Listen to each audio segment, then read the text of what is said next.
Se trata del ingeniero Casto Maldonado Fuentes, que tiene una experiencia muy enriquecedora de su participación como docente y rector del Instituto Superior Técnico de Agroindustrial de Caranavi.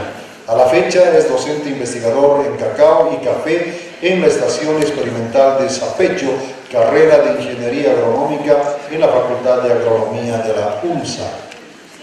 Ha participado en varios eventos internacionales en representación de Bolivia, en el taller Cacao Net de conservación y la explotación de la diversidad genética del cacao en Guapiles, Costa Rica, organizado conjuntamente por Bioversity en nombre de Cacao Net y el CATIER.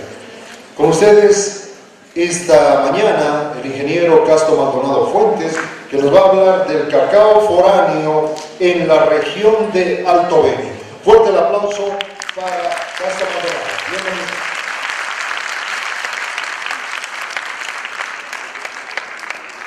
Bien, buen día. Bueno, agradecer la invitación a los organizadores de este evento. Estamos viniendo de la región de Alto Beni, específicamente de la Estación Experimental de Sapecho.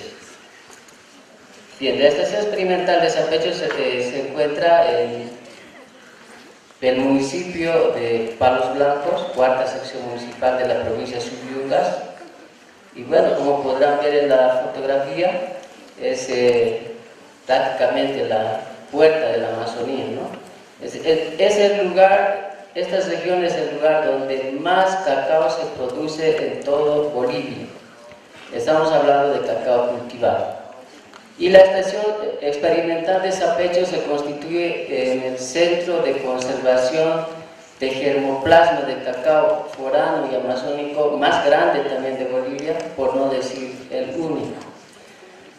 Y bueno, este material genético ha sido introducido a Bolivia en los últimos 50 años de otros países como Trinidad y Tobago, Ecuador, Costa Rica, Perú, entre otros. La región es un lugar donde se tienen muy buenas características para desarrollar este cultivo. Hay diferentes tipos de cacao, posiblemente les han debido conversar con otros expositores, pero si no es así, por ejemplo, se conoce el tipo de cacao forastero o amazónico, que es del que vamos a hablar ahora. Este dice que tiene su origen en la Amazonía, ¿no? Por eso dice amazónico. Y es un cacao de cáscara dura, superficie tersa, granos alargados y de coloración del grano de cotiledón morado. Y tiene características de sabor amargo. Pasemos. Este es el cacao criollo que tiene su origen en México, o sea, en realidad desde México, todo lo que es Centroamérica hasta Venezuela, ¿no? Se trabaja este cacao y muchos confunden el cacao que se trabaja en el Beni con este cacao. No corresponde a este grupo, por si acaso. El tipo criollo es de cotiledón blanco y hasta es rosado, ¿no? Y un híbrido entre esos dos primeros es el cacao trinitario, que vendría a tener características intermedias entre los dos primeros. Bueno, hay otro grupo, podemos decir, que vendría a ser el cacao que tenemos en nuestra Amazonía, en todo lo que es el norte de La Paz, Beni, Pando, parte de Santa Cruz. Y como podrán ver en la fotografía, el cacao foráneo es mucho más grande en tamaño. Ahí hay una diferencia notable. Y bueno, la variabilidad genética de este cacao es también bastante grande. Hacemos. Bueno, no vamos a hablar de sus características organolépticas, ya han hablado muchos, es de muy excelente calidad, ¿no? Varios investigadores, entre estos Montamayor, han ido viendo que en función al lugar donde se está trabajando este cultivo, le han ido encontrando diferencias. Y a raíz de eso ellos han encontrado, por ejemplo, 13 grupos, o sea, diferentes de cacao en América. Entonces, ahí, por ejemplo, podríamos ver un grupo que está conformado específicamente por el cacao Beni, ellos lo han puesto así, que tiene origen en Bolivia, ¿no? Se forma un grupo aparte. Y bueno, hay así varios otros grupos que tienen su origen en otros países. Pasemos. Bien, el propósito de venir a esta exposición es principalmente dar a conocer alguna problemática terrible que se ha tenido en el proceso productivo de este cultivo. Entonces, más o menos, como antecedentes podemos ir indicando, en 2011, por ejemplo, ha llegado a Bolivia una enfermedad bien terrible. Podemos decir es una de las enfermedades más devastadoras del cacao. Es la moniliasis del cacao. Entonces, prácticamente un año el gobierno ha tardado para indicar que estaba presente esta enfermedad en la región de Alto Beni. Y para eso se ha tenido que traer a un experto desde Costa Rica, el doctor Wilber Pilis, para que él identifique y diga, sí, efectivamente, esta es la enfermedad. Y a raíz de eso, bueno, se ha declarado emergencia nacional, ¿no? Porque había una desesperación tan grande a nivel del sector productor, donde se ha visto pérdidas grandes, o sea, de más del 40% de la producción. Entonces los rendimientos se han ido por los suelos. También hay reportes de que países, por ejemplo, que eran productores de cacao, en el tiempo, por problemas de esa enfermedad, se han vuelto importadores de cacao, ¿no? Entonces, era un problema bastante grande, y a raíz de eso, bueno, gracias a esta resolución también que emitió el SENASAT, se ha podido canalizar algunos proyectos con el cual hemos ido trabajando, ¿no? En diferentes eventos los productores también han indicado de que este problema se debería encarar como prioridad para de alguna manera subsanar o rescatar en este caso la credibilidad de los productores, porque muchos productores ya no querían saber nada del cacao. Estaban en eso de talar sus árboles e inclusive cambiar por otros cultivos, como ser los bananos, los cítricos, entre otros, ¿no? Pasemos. Esta enfermedad se especializa específicamente en atacar frutos, no ataca ningún otro órgano, solamente el fruto. ¿Y qué es lo que a nosotros nos interesa? Es el fruto, porque dentro del fruto está la pepa, que más adelante lo vamos a transformar en chocolate. Y ataca en cualquier edad, o sea, no discrimina edad del fruto, ¿no? Desde bien pequeñito hasta bien grande. Entonces, tampoco discrimina grado de maduración. Pasemos. A raíz de eso, también, como en cualquier ser vivo, o sea, existe la posibilidad de que en el material genético haya individuos que tengan tolerancia. O sea, no todos los individuos reaccionan de la misma manera. Algunos son más fuertes ante alguna enfermedad, en este caso la moniliasis, y como en la estación se tiene material genético más sobresaliente que no tienen los productores, o sea, está ahí, donde los productores solamente hay cacao con buenas características de producción. En la estación hay buenos productores como malos productores, pero entre esos podríamos tener individuos con tolerancia a esta enfermedad. Entonces, a raíz de eso hemos empezado a trabajar, primero viendo prácticas de manejo, estos rescatando experiencia también de otros países. Hemos ido manejando y hoy en día aquí podemos decir que el cacao sí o sí responde al manejo. Si queremos tener buenos rendimientos, buena producción, tenemos que manejarlos. Si no manejamos el cacao, es bien difícil que nos dé ingresos. Bueno, hemos tenido el trabajo con diferentes instancias. Ahí está, con el Ministerio de Desarrollo Rural y Tierras, el INIA, la universidad ha dado su contraparte con recursos provenientes de IDH, hemos trabajado con el SECO, el CATIE, no hay recursos provenientes del Banco Mundial y COSUD. Hacemos, bueno, entre las prácticas de manejo están, por ejemplo, las podas de mantenimiento. Hace años se recomendaba, y bueno, en varios textos todavía se ve, podar después de la cosecha. Nosotros con las prácticas que hemos hecho y la investigación que hemos llevado adelante, hemos podido ver que hay que acomodarse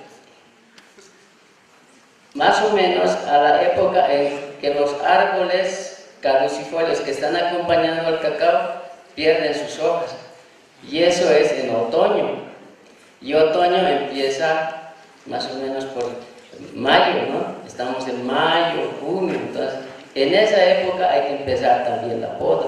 Entonces esto ha hecho de que se reduzca la incidencia no solamente de la moniliasis, también se ha reducido escoba de bruja, mazorca negra y el chinche del cacao. O sea, son otros problemas también fuertes que tiene este cultivo.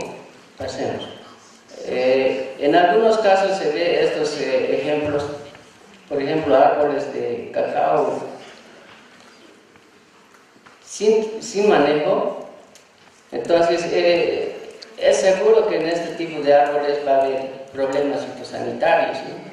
En ese caso se ha hecho podas de rehabilitación.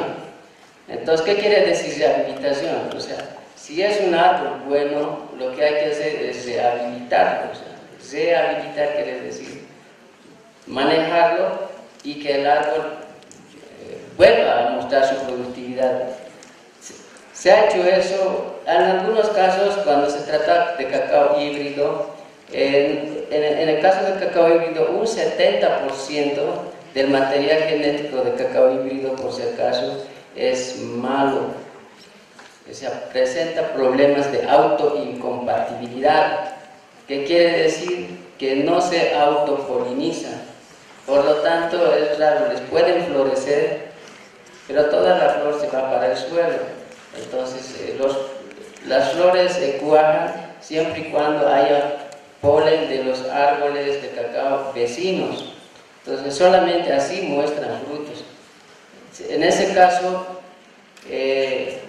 si no hay un buen acompañante, un polinizador, el árbol no produce. Entonces, si es ese caso, lo que corresponde es hacer una injertación, o sea, cambiar la copa, seleccionar árboles con buenas cualidades productivas y cambiar la copa. Entonces, se ha desarrollado también toda una tecnología para eso. O sea, tenemos como 5 técnicas de injertación y podemos injertar en diferente grosor de tallos y de diferentes edades. O sea, eso ya no es problema, ¿no? Pasemos. Bueno, ahí está la injertación en brotes basales. Bueno, hay, por ejemplo, hay una plantita de 1 año de injertado y ya está produciendo, ¿no? Se le ha colocado 2 brotes, o sea, 2 ramas, se le ha injertado corona, y los 2 están produciendo, pero las mazorcas de diferente color, ¿no? Entonces, en 1 año se puede recuperar el material genético que es improductivo. ¿Qué hacemos? Esta es otra práctica, o sea, la polinización suplementaria. Esto más que todo para esos árboles autoincompatibles. En la estación experimental de Sapeche se hace producción de semilla híbrida, mazorcas híbridas, todos los años, con el objetivo, bueno, de repartir a los productores y que estos puedan establecer nuevas parcelas. Pero esta actividad siempre se hacía en el mes de enero. Pero viendo el comportamiento del cacao nacional que se encuentra en la Amazonía, y nosotros tenemos una parcela también de una colección de cacao nacional, entonces vemos, por ejemplo, que este cacao florece en septiembre y se está cosechando para la época de lluvia, o sea, enero, febrero, marzo. Y en ese cacao no se ve problemas de enfermedades. Ahora, viendo la teoría, se ve que este microorganismo, o sea, el hongo causante de la enfermedad, prolifera más en la época de lluvias, en enero. También investigaciones que se han hecho indican que después de los 3 meses de desarrollo del fruto, este adquiere ya algo de tolerancia, se vuelve fuerte, y eso es lo que pasa con el cacao nacional. Florece septiembre, octubre, noviembre, para diciembre, que está empezando las lluvias, ya se vuelve fuerte. Entonces ese cacao termina su ciclo y se cosecha sin ningún problema. Y eso es lo que he hecho. Ese, por ejemplo, es el clon TCH565, es autoincompatible, es escobero, es susceptible a la monilla. O sea, es un material genético malo, podemos decir. Pero haciendo la polinización suplementaria en el mes de octubre, eso es lo que tenemos. Mazorcas totalmente limpias, sanas, que nos pueden dar dinero. O sea, simplemente pues es manejo, ¿no? Lo hacemos.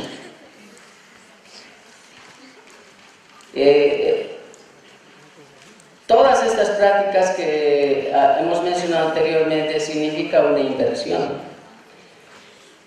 Pero a nivel internacional se habla de que se puede reducir estos costos si buscamos material genético tolerante.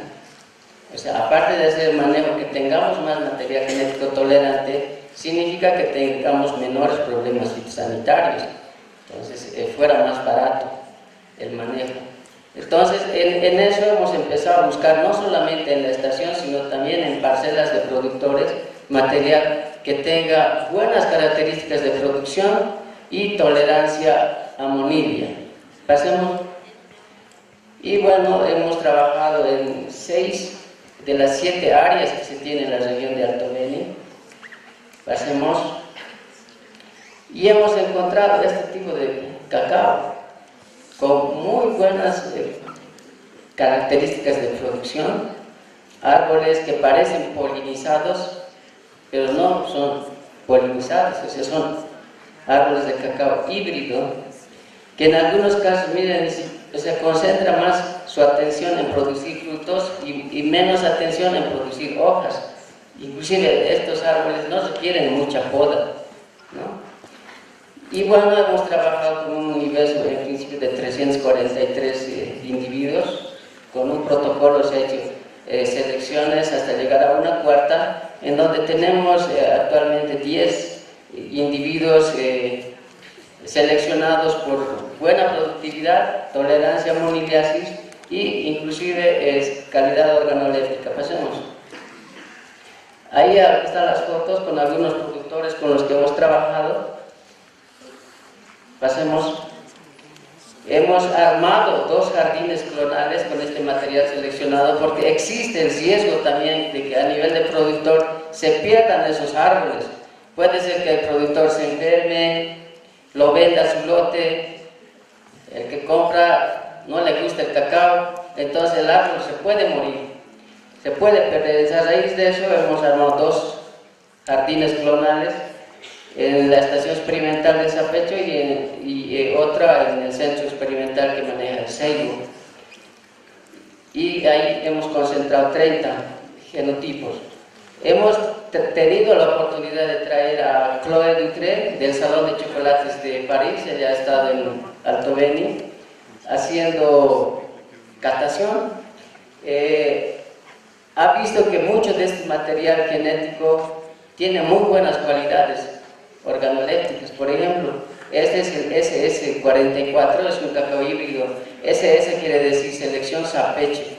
Este cacao se ha seleccionado en la estación experimental de Sapecho. Es un híbrido que ahora ya lo hemos clonado. Le ha gustado bastante, ¿no?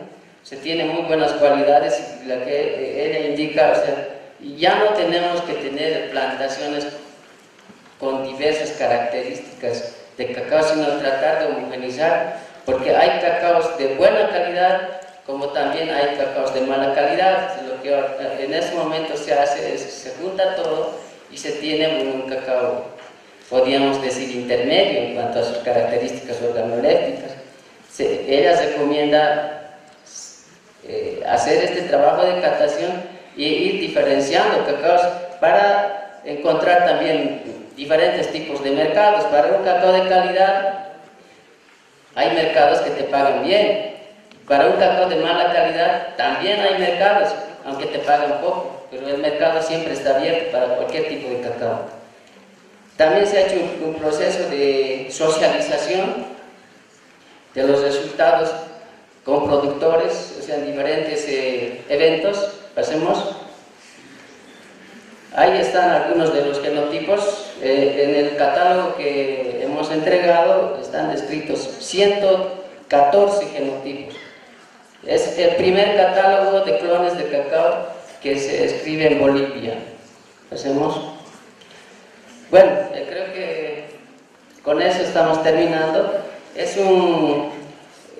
bueno, algunas personas dicen, ¿no?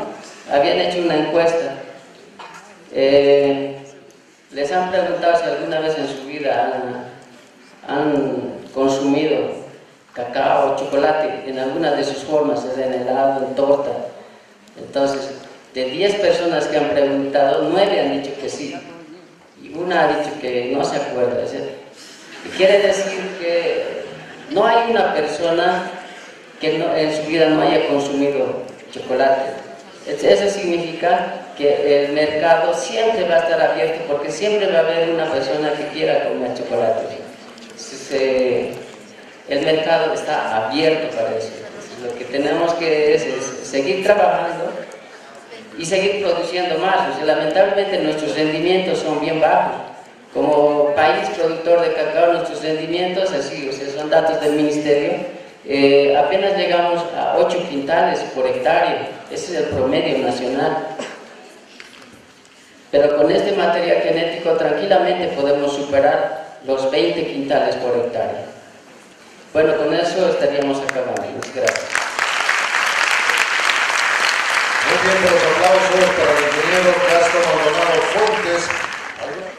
Estamos hablando del cacao foráneo en la región de Alto Beni, la participación del ingeniero Castro Maldonado Fuentes, que ha tenido la oportunidad de presentarse esta mañana.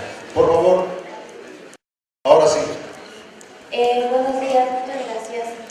Quería preguntarle, como decía, respecto a estos variables clonales que han realizado con estos genotipos, si también han considerado el tipo de suelo en el que los están poniendo, si es similar al suelo en el que estaban también estas muestras, y si también a estas muestras ha afectado las plantaciones, otras plantas vecinas que tenían, donde han tomado las muestras. Gracias. Sí, no lo he mostrado en las diapositivas, pero se ha hecho también un estudio de las condiciones de sitio. O sea, hay ciertas condiciones que le gusta el cacao. Es más, hay investigadores que indican que la parte genética influye en el caso del cacao solamente en un 18%, hasta un 20%. El restante 80% es el lugar donde se trabaja. Es más, en la región de Alto Beni, por ejemplo, un determinado material genético, por ejemplo el ICS6, cerca de las playas, o sea, cerca de los ríos, produce bastante bien. Pero si este material lo llevamos, por decir, a unos 800 metros de altura más arriba, este cacao deja de producir, no le gusta. Entonces, lo que estamos haciendo también, estamos seleccionando material genético por lugar. Para un lugar determinado, un determinado material genético. Para otro lugar, otro lugar. O sea, las condiciones de suelo y medio ambiente son diferentes. Hay algunos cacaos que no les gusta sombra. Por ejemplo, el famoso cacao ecuatoriano, el CCN 51, ese le gusta vivir a pleno sol, mejor si no hay árboles. Es de un modelo convencional, ¿no? ese cacao. Pero hay otros cacaos que les gusta vivir en medio de los árboles, porque si los descubres, estos se enferman. Hay una enfermedad que es la antracnosis. Se empieza a secar las puntas del cacao. No le gusta vivir con plena sol. Entonces, todo eso hay que ver, ¿no? Entonces, el cacao no se desarrolla bien en diferentes lugares. Entonces, hay que buscar por eso cuáles son las características que le gusta a ese cacao, y ese cacao hay que multiplicarlo en ese lugar nada más. Por eso nosotros estamos trabajando por zonas, para un determinado lugar, un determinado material genético. Una pregunta de Agnes Samine. Yo quería consultarles si los bancos de germoplasma que existen en Bolivia están abiertos al público, porque existen personas que nos gustaría, no sé, dar un recorrido y aprender un poco más sobre cómo se desarrolla el trabajo y sobre el genoma de los tipos de cacao que tienen allá. Bien, como les he dicho, la estación experimental de Sapecho se constituye en el único germoplasma de cacao que hay en Bolivia. El Seibo tiene, pero ellos tienen más cacao de producción, o sea, pues el material genético que no produce a ellos no les interesa, porque es una empresa, ¿no? En el caso nuestro, conservamos los que producen y los que no producen. Es una obligación. La estación experimental de Sapecho actualmente es de propiedad de la Universidad Mayor de San Andrés. Esta es del Estado y está abierta para cualquiera que quiera visitar. Entonces, es más, se les hace una cordial invitación para que nos visiten y con mucho gusto les vamos a mostrar. Es el germoplasma de cacao más completo de toda Bolivia. Muy bien, aquí adelante había una pregunta sin micrófono, por favor, parte de pie. Buenos días, mi pregunta era en cuanto a los inicios de la siembra del cacao hasta el final, ¿cuánto sería el tiempo ideal para obtener un buen cacao? Y luego la otra pregunta era para almacenar el cacao, ¿cuál sería la ideal? Solo eso. Bien, hace tiempo había el criterio de que el cacao solamente tenía que producir un tiempo. No es así. O sea, la genética, o sea, del cacao es desde que se fecunda, ¿no? Nace la planta hasta que muere. Solamente hay que manejar. Nosotros, por ejemplo, en la estación tenemos plantaciones de más de 50 años y las plantas están produciendo, ¿no?